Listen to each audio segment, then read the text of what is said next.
حياتي هادية وجميلة أوي وتميل كده للبساطة وبتميل للزمن الماضي والناس القديمة والحاجات القديمة.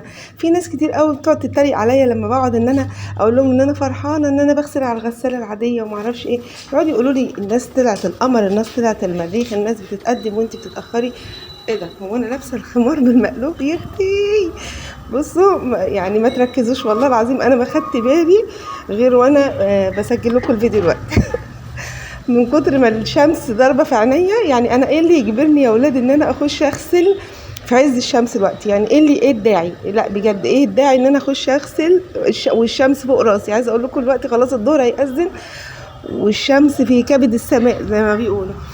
بس بقى عندي بقى شويه غسيل والعيال طبعا عمالين يزنوا عليا، يا ماما احنا عاوزين التيشيرت البيج، عايزين البنطلون الاسود، عايزين معرفش ايه. فقلت يا بنت قومي اغسلي لهم بقى وخلاص، علشان عندي ماتش تنظيف بط. فالحمد لله الحمد لله على كل حال. عايزاكم بقى تحطوا لايكات كتير قوي للفيديو ده، لو بيعجبكم نوعيه الفيديوهات دي عايزاكي تحطي لايكات كتير وتشتركي بقى في القناه لو لسه ما اشتركتيش، وفعلي زرار الجرس وشايل الفيديو. مش بحس ان انا برخم عليكم لما بقول لكم كده، بس والله ابدا من عشم، يعني انا بكلم اخواتي وحبايبي ويعني ايه متعشمه فيهم ان هم يحطوا لي لايك للفيديو علشان تعبي ومجهودي بس ما يروحش على الارض. والله يعني هو اللايك بتاعك ده بيفرق معايا ان الفيديو ما يفتص ويطلع للنور كده والناس كلها تشوفه. وجزاكم الله كل خير والله. المهم هنا حطيت بقى المسحوق بتاعي، حطيت حوالي كوبايه ونص مسحوق. عايزه اقول لك الكوبايه ونص دول هيغسلوا لي جبل غسيل، والله مش جبل بالمعنى، يعني كميه غسيل كتير. فهي الغساله حلوه موفره، وانتوا عارفين ان انا اي حاجه في التوفير هتلاقوني دايسه فيها. هنا بقى ما كانش عندي ابيض، فرحت لما الهدوم الفاتحه كلها حطيتها في الاول، طبعا ده شيء بديهي كلكم اكيد بتعملوا كده. طب صليتوا على النبي يا اولاد؟ يلا بينا نصلي على رسول الله. اللهم صل وسلم وبارك على سيدنا محمد افضل الخلق وعلى اله وصحبه وسلم. اذكري الله الا بذكر الله تطمئن القلوب، لا اله الا الله وحده لا شريك له، له الملك وله الحمد، يحيي ويميت وعلى كل شيء قدير. استغفرك ربي واتوب اليك. هتقولي لي انت مش حاطه ميه كتير في الغساله ليه؟ هقول لك يا ستي، انا عايزه الهدوم بتاعه العيال متوسخه قوي، فعايزه المسحوق يبقى مركز، فاهمين قصدي ازاي؟ فما حطيتش ميه كتير يعني. وفي نفس الوقت هي الهدوم مش كتيره، يعني مش زي المرات اللي انا بغسل فيها. انا لسه يعني هخبط على العيال دلوقتي واصحيهم واخد من تحتهم الملايات وحوار كبير يعني. فهي الهدوم مش كتير قوي بصراحه. المهم بقى هنا زي ما انتم شايفين دخلنا على البط. انا لسه بقول لكم ايه، عندي ماتش تنظيف بط. كل يوم كده باخد لي 4 بطات 5 بطات وبنضفهم وبكيسهم واحطهم بقى في الفريزر. ينفعوني وهيوفروا معايا شراء اللحمه والفراخ. عايزه اقول لكم امبارح والله العظيم عملت لهم كفته فراخ بتبقى عسل قوي بجد. كفته الفراخ دي كانت غايبه عني فين يا ولاد؟ والله العظيم طعمها جميل ومسكره كده، بتبقى احلى كمان من مش والله مش فكره احلى بس حلوه عادي يعني. مره كفته لحمه مره كفته فراخ كانت جميله. وما جيتش بقى يعني اكتشفتها او عرفت طريقها الا لما الفراخ اللي عندي في الفريزر كلها يعتبر خلصت. ممكن الاقي كيس بعد كده فيه فرخه ولا حاجه وممكن ما الاقيش. والله زي ما بقول لكم كده، قلت لها انت كانت فين الفكره دي؟ غايبه عني من زمان. البت ريم هي اللي فكرتني بيها. لقيتها مره كده عامله اكل وريحه ريحه الفرن شغاله كده وريحه حاجه حلوه. بقول لها بتعملي ايه يا بت ريم؟ قالت لي بعمل كفته. قلت لها كفته ايه؟ قالت لي كفته فراخ. قلت لها دوقيني وخدت منها صباعين بصراحه عجبوني قوي. قلت لها عاملاها ازاي؟ قالت لي جبت الفراخ اللي انت يا ماما مربياها ورحت خاليه الصدر بتاعها، خدت اللحمه اللي في الصدر ورحت حط عليها بصله وفصين توم وابتدى خضره محشي اللي هو اسمه ايه ده، هنا كان النور قطع بس هيجي على طول ما تقلقوش. حطيت لها خضره محشي اللي هي شبت وكزبره وبقدونس وايه تاني بس، وملح بقى وفلفل اسود وتوابلك يعني. وتروحي ضربه الكلام ده في الكبه ماشي، بس ما بضربوش كله في الكبه مع بعض، لا بضرب اللحمه الاول، بعد كده البصل والثوم والخضره مع بعض، بعد كده اروح مديهم كلهم لفه مع بعض لحد ما تتجانس كده. بس نصيحتي ليكي ما تحطيش بصل كتير عشان البصل الكتير بيخليها طريه، فهتضطري ان انت تحطي لها بقسماط، وهي من غير البقسماط احلى. هو البقسماط بيخليها اقتصاديه اكتر وبيزودها لك وبيزود لك الكميه، بس بصراحه هي من غير البقسماط احلى بكتير. فبس كده، ودي طريقه كفته الفراخ ولا اسهل، والعيال بيموتوا فيها بيحبوها قوي، طعمها جميل كده وزي السكر والله العظيم. فيلا خير. امبارح بقى ايه، جيت عملت عشاء، فبقول لرنا بتقولي هتعملي لنا ايه، قلت لها كفته فراخ. قالت لي تاني ده انت جبت الفراخ دي كلها منين وانت فراخ خلصت، وهتكون كفته بط. قلت لها هو في حاجه يا بنتي اسمها كفته بط؟ قالت لي عندك انت كل حاجه متاحه، عندك انت كل حاجه تنفع مش بعيد تعملي لنا كفته بط. قلت لها لا مش للدرجه دي يعني. المهم ايه، البط بتاعي خلاص بقى فاضل فيه، عشان ما بقاش كدابه يعني، فاضل 10 بطات بط، 6 بلدي و4 ابيض. دول بقى ايه النهارده، طبعا السوق مش هينفع ان انا انضفهم النهارده، او ممكن بالليل، ممكن بالليل. لو ما امكنش بالليل يبقى بكره ان شاء الله، بكره الاثنين بقى نعملهم كده وخلاص، ونبقى قفلنا الباب ده بقى خالص قفلنا الموضوع ده خالص بالضبه والمفتاح. والله المستعان. ونفضي بقى المكان ونبدا ان احنا ننظف السطوح، علشان حماتي بقى هيبنوا. ربنا يسهل لهم يا رب، ويسهل لكل واحد عايز يشوف مصالحه، وان شاء الله يعالم بعد كده بقى لما البيت كله يتبني والسطوح كده يبقى جاهز يعني، ويبقى عليه سور وبتاع، ممكن ارجع اربي فراخ تاني يعني، على حسب على حسب النفسيه. بس انا نفسيتي دلوقتي مش جايباني لاي طيور خالص، مش في دماغي خالص بصراحه. خلاص جالي تشبع كده، وجالي جالي وفهمت وعرفت ان لا، الطيور دي دمرت لي حاجات كتير قوي في حياتي والله بجد.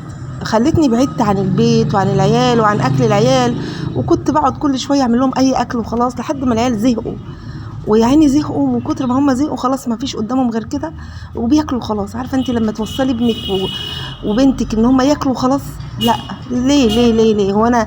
هو انا كاتعه يا ولاد؟ ده انا بالعكس، ده انا والله العظيم الناس كلها بتسالني وبتستشيرني، والله يعني ناس كتير قوي بتتصل بيا تسالني انت بتعملي الاكله دي ازاي، انت بتعملي احط ايه على ايه عشان اعمل ايه. فجوزي يقعد يستغرب كده يقول يعني انت كل الناس بتسالك وانت حارمه العيال، ما بتعمليلناش ليه الحاجات الحلوه دي؟ يعني انت عارفه.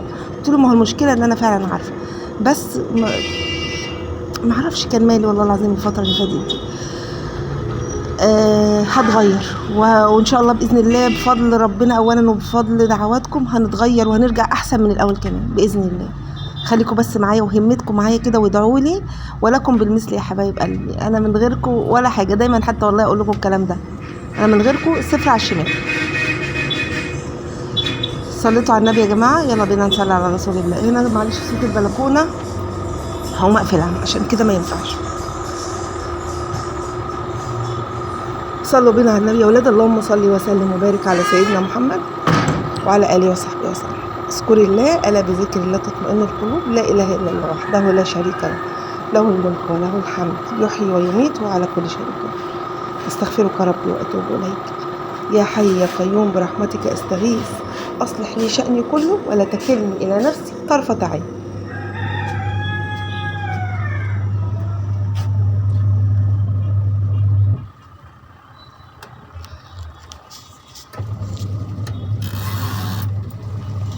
بعيد بس على الغسالة تاني علشان يعني الهدوم تنضف حلو.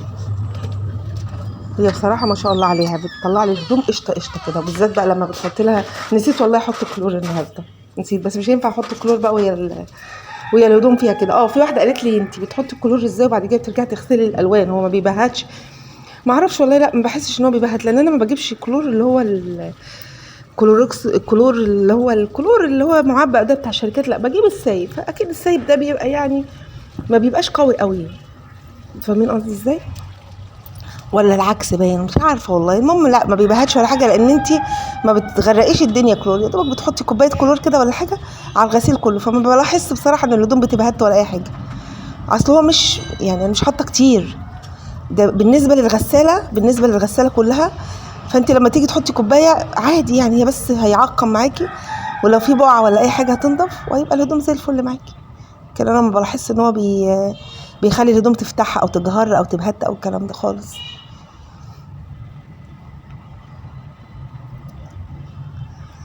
انا بكلمكم الوقت وعايزه اخلص الغسيل اللي في الغساله، بصوا دماغي فيها 50,000 حاجه، وعايزه اخلص البط اللي انا بنضفه ده واكيسه واحطه في الفريزر واطمن عليه كده، وعايزه اروح السوق عشان طبعا النهارده الحد وانا لسه ما رحتش السوق لحد دلوقتي. والله كنت عايزه اروح السوق الاول، بس ابني قال لي يا ماما انا عايز التيشيرت البيج والبنطلون الاسود، هخش انام شويه ولما اصحى من النوم يكونوا نشفوا. فقلت طب وانا بقى لسه هستنى لما اجي من السوق، ببقى جايه تعبانه وبطلانه من السوق، مش هقعد برضه، هعوز ارتاح شويه. ففين بقى اشغل غسيل امتى؟ هيزعل بقى، لان هو امبارح كان عايزهم برضه وزعل مني. فلا، ما يعني ايه، اذا كان حبيبك عسل ما تلحسوش كله.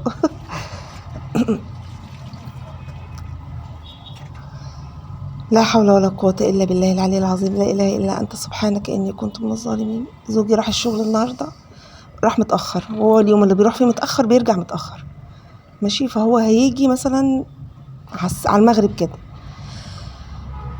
فمش عارفة بقى أعمل غدا إيه النهاردة. اتغديت ولا لسه يا ولاد؟ وطبعا الفيديو لما هيجي ينزل لكم وقت الغدا، هينزل لكم تقريبا في توقيت الساعة 2 كده ولا حاجة، قبل العصر. فقولوا لي كده أفكار للغدا، فأنا هيبقى معايا وقت يعني إن أنا اشوف هعمل ايه في الغدا وكده.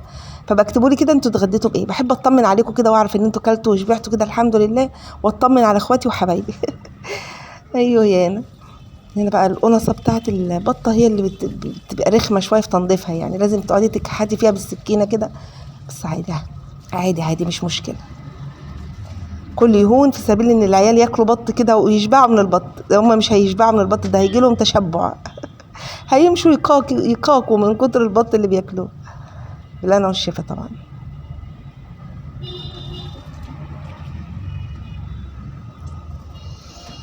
لا حول ولا قوة إلا بالله العلي العظيم، لا إله إلا أنت سبحانك إني كنت من الظالمين. استغفرك ربي وأتوب إليك. يا حي يا قيوم برحمتك أستغيث، أصلح لي شأني كله ولا تكلني إلى نفسي طرفة عين يا رب، ولا تكلني إلى نفسي طرفة عين.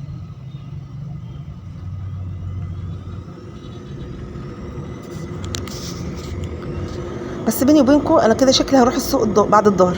بيني وبينكم لما بروح السوق بعد الظهر بتبقى الأسعار ببلاش، والله العظيم بتبقى الأسعار رخيصة قوي ما شاء الله. يعني يا رب بس ايه الحق القى بطاطس، لان انا ما عنديش بطاطس خالص، ما عنديش ولا حبايه بطاطس، ما جبتش الاسبوع اللي فات. والعيال طول الاسبوع عمالين يا ماما ايه، فيش بطاطس مقليه، فيش بطاطس مسلوقه، صينيه بطاطس. عندي هنا بيحبوا البطاطس بجميع اشكالها، كل الناس بتهيألي مفيش حد بيختلف على البطاطس في الحياه كلها، صح ولا انا غلطانه؟ مفيش حد بيختلف عليها. وانا ايه اللي جابرني ان انا ابقى لابسه الخمار وانا بسجل الفيديو؟ يعني ايه ده لا بجد صعب. الجو حر قوي. عاملين ايه في الولعه اللي احنا فيها دي؟ الجو نار يا ولاد، نار، حر قوي بجد. يلا الله المستعان. خير والله، كله خير، كله حلو الحمد لله، الحمد لله. الحر حلو والشتاء حلو والبرد حلو والصيف حلو والربيع حلو، كل ايام ربنا خير والحمد لله. اهم حاجه ان ربنا يبقى مدينا الصحه والستر وراحه البال دي بالدنيا. الحياه جميله يا جماعه، والدنيا جميله وايامنا جميله، انتي حل بيتك وحل حياتك وحل دنيتك.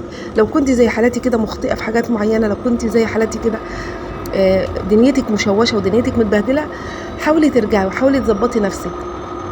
هتلاقوني كتير قوي كنت بحاول في الفتره اللي فاتت دي واقوم واقع ولسه بقع. انا لسه ما استقريتش طبعا برضو خالص، بس انا متفائله خير والحمد لله. الحمد لله يا ولاد، الحمد لله على نعمه النفس اللي خارج وداخل ده. الحمد لله على نعمه ان ربنا بيدينا يوم جديد ان احنا نعيشه ونعبد ربنا فيه ونصلي على الرسول ونذكر ربنا ويعني نعمل حسنات على قد ما نقدر كده فيهم. الحمد لله، الحمد لله على كل حال. ما تستهونوش يعني باي ذكر تقولي، ما تستهونيش بكلمه الحمد لله دي، والله العظيم. الله اكبر، سبحان الله والحمد لله ولا اله الا الله والله اكبر. اذكري الله كده طول ما انت قاعده، تحسي بطمأنينة. ولو هموم الدنيا حواليكي والله العظيم ولا كأن في حاجه. انا بكلمك من واقع أليم. انا حياتي مش حلوه، حياتي متلخبطه، بس بفضل الله وبفضل ذكر الله وبفضل ان انا قلبي متشعلق بالله بربنا. مش ما بركز في اي سلبيات، او ما بخليهاش تتعبني، ما بتتعبنيش، ما بتضايقنيش، ما بتخلينيش اكتئب. بس انا زيكم برضو بيجيلي فترات كده وبكتئب وبزعل وبتضايق وكل حاجه، بس سرعان ما بتخلص من هذا الاحساس، لانه بيبقى متعب قوي. احساس الاكتئاب ده يا ولاد والله العظيم انا بحس ان الصحه النفسيه دي زيها بالظبط زي الصحه الجسديه. انت لما بتبقي تعبانه نفسيا او عندك اكتئاب او متضايقه او مخنوقه، انا بحس ان الحاجات دي بتبقى اصعب من الامراض العضويه. والله كله صعب بصراحه، او زيها بلاش نقلل.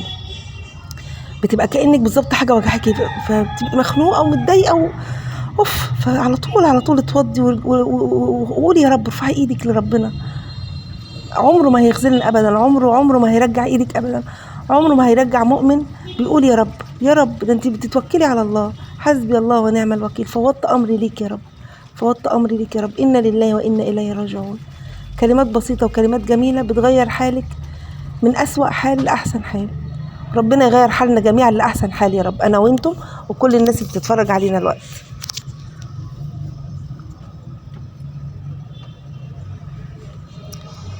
كان نفسي اروح اغير جو كده انا والعيال، نطلع مصيف ولا حاجه، بس انا جوزي من نوعيه الناس اللي ما بيحبش المصايف.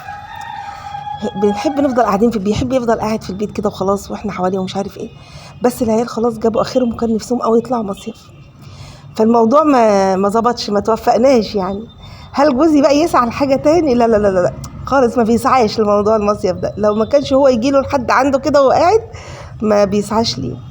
فنقول يا رب ادعوا لي يا اولاد ان احنا يعني خلاص احنا مستنيين نتيجه انس، ادعوا له ان ربنا ينجحه يا رب، وادعوا لي ان بعد النتيجه كده جوزي يكون فرحان ويبدا ان هو يسعى لنا المصيف يعني، لان بجد النفسيه محتاجه تغيير جو قوي. محتاجين ان احنا نغير جو كام يوم كده، 3 4 ايام 5 ايام، بس مش طالبين اكتر من كده يعني، مش طمعانين في اكتر من كده.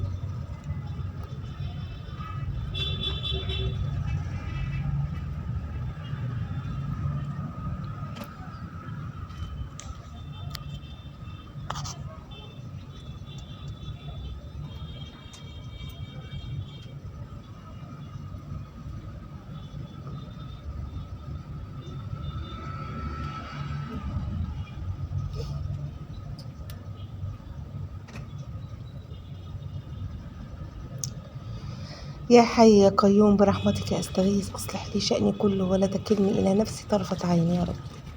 يا حي يا قيوم برحمتك استغيث، اصلح لي شأني كله ولا تكلني الى نفسي طرفة عين. الحمد لله الحمد لله. طبعا البط بتاعي انا عارفه ان هو عامل رجيم، ما تتريقوش عليه وما تقعدوش تقولوا صغير مش صغير، حلو يا ولاد احسن من ما فيش، حلو على قدي. هعمل ايه طيب؟ بياكل كتير قوي البط الابيض ده، بياكل بشراهه، فكنت باكله بس اجيب له منين اكل طول الوقت؟ كان بيبقى عايز اكل 24 ساعه قدامه، فاجيب منين طيب؟ هجيب منين ده؟ امي تقول لي ده البط الابيض ده بياكل اكتر من البيت كله، يعني البيت كله لو بياكل بميزانيه مثلا ب 100 جنيه في اليوم، هو عايز 200 جنيه في اليوم اكل. فلا مش هجيبه تاني اصلا، خلاص حرمت بجد.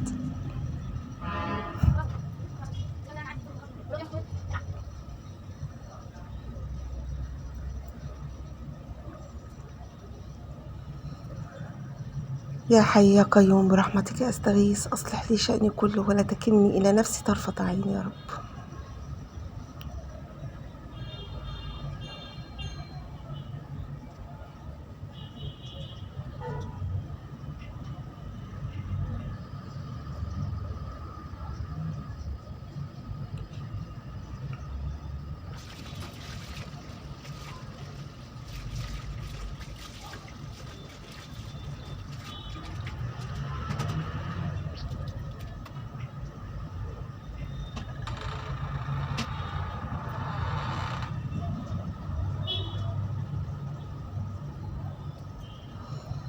لا حول ولا قوة إلا بالله العلي العظيم، لا حول ولا قوة إلا بالله العلي العظيم.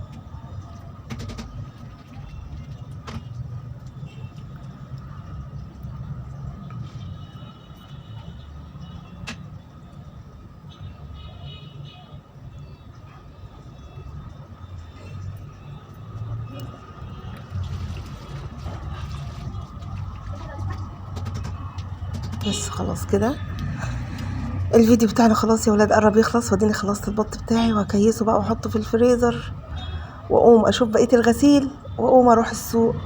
ولما اجيب ان شاء الله المشتريات بتاعتي يا رب، بس ربنا يوفقني كده واجيب شوية مشتريات رخيصة، هبقى اصورها لكم ان شاء الله. يلا سلام عليكم، واشوفكم على خير بقى في فيديو جديد. استودعكم الله الذي لا تضيع ودائعه. السلام عليكم ورحمة الله وبركاته، مع الف سلامة.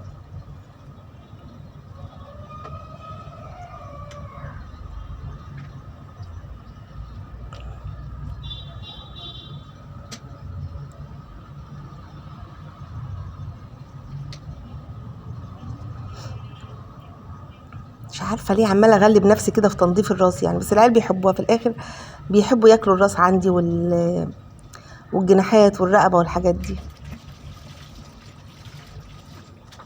يلا سلام عليكم، اشوفكم على